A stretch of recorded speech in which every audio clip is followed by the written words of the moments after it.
First, let me say thank you, Jeff, for sending out that call to me. Let me just tell you quickly first. For those that may not know, I am Oscar Grant's uncle, affectionately known to the community as Uncle Bobby. Oscar's mother, Wanda, is my baby sister. And of course, Oscar and I had a very close relationship, so I was dearly hurt with what happened to him in that murder by Johannes Mesley, but also extremely hurt to see it continuously go on.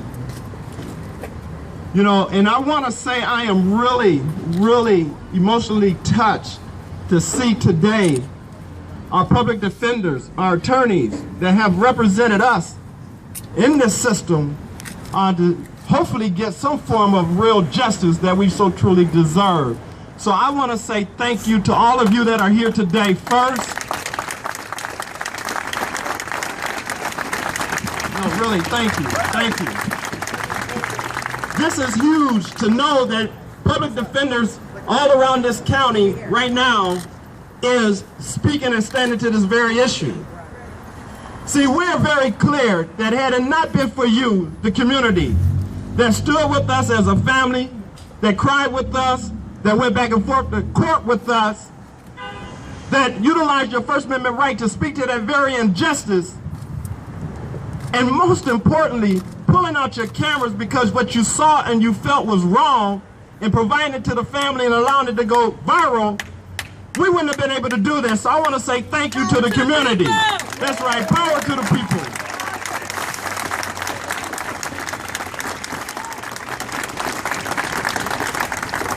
And because of that, for the first time in California state history, we got to feel this and understand the significance of this. For the first time in California state history, an officer was charged, arrested, convicted, and sent to jail because of the community here in the Bay Area. So thank you.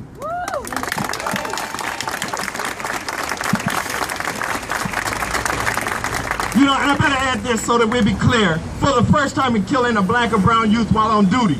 So, as you can see all across this country, what we're seeing today is a system failing us when it comes to young black men and brown men being killed by the police. It's modern lynching.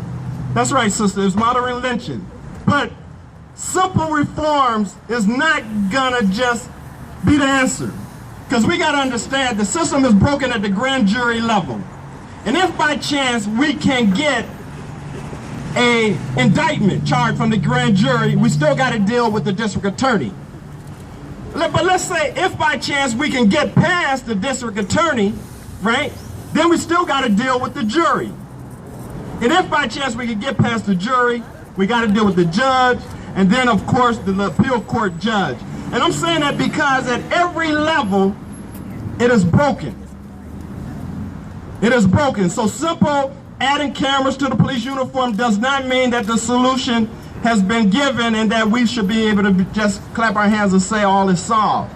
Because as we can see in Oscar case, in Rodney King's case, in Eric Gardner's case, and I could go on with the video cameras that have been involved, what you see happen to be what the district attorney will say is what you're not seeing. And many times the jury have a tendency, because of the biases that has been perpetrated on black and brown men, they have a tendency to see in that video what the district attorney says that you see. You know, Eric Gardner was choked to death. Now we're being told he wasn't choked, but basically he was really killed because of some medical condition, his own health issues.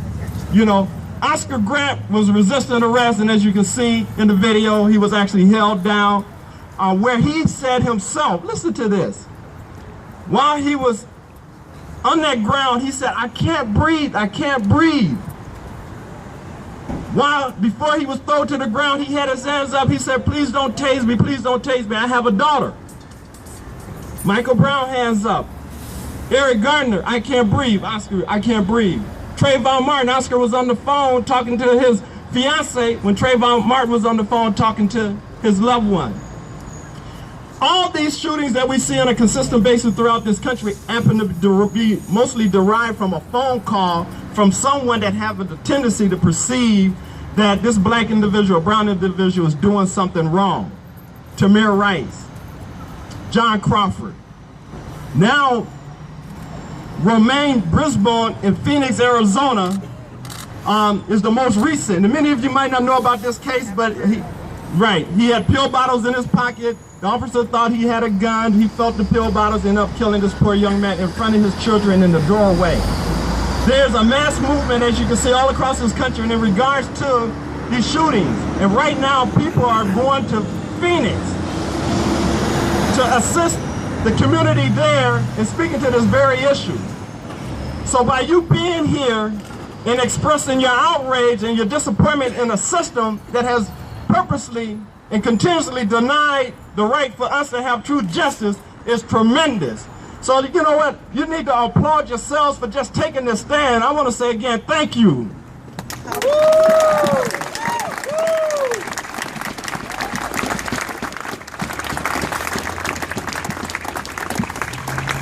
But I am truly proud to be here. I was in Phoenix with the family. The funeral is going on right now. My wife is still there, and they're right now burying this young man.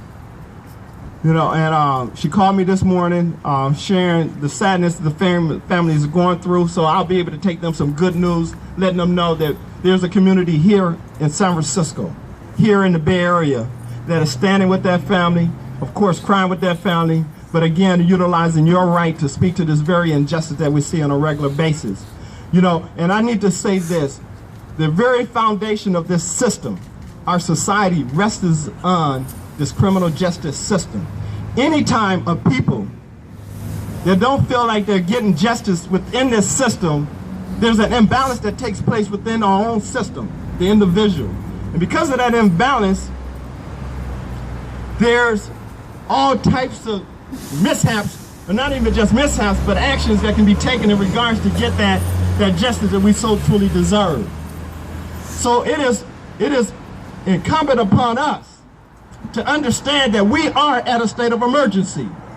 This system, the very existence that we know today, is at a state of emergency. It is no longer about us, but it is about your babies, your grandbabies, and those that are coming behind them.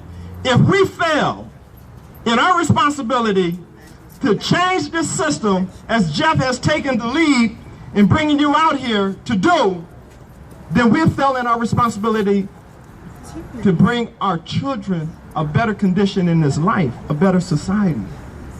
So let us continue to be vocal. Let us continue to increase the swell that's happening all across this nation. And then let us continue to speak to this injustice that we see on a regular basis. Because I'm telling you, Tatiana would say thank you. Tatiana's Oscar's daughter. She has no business fearing the police. She will say, when she see the police, duck to her little cousins, duck. This is what children are saying today.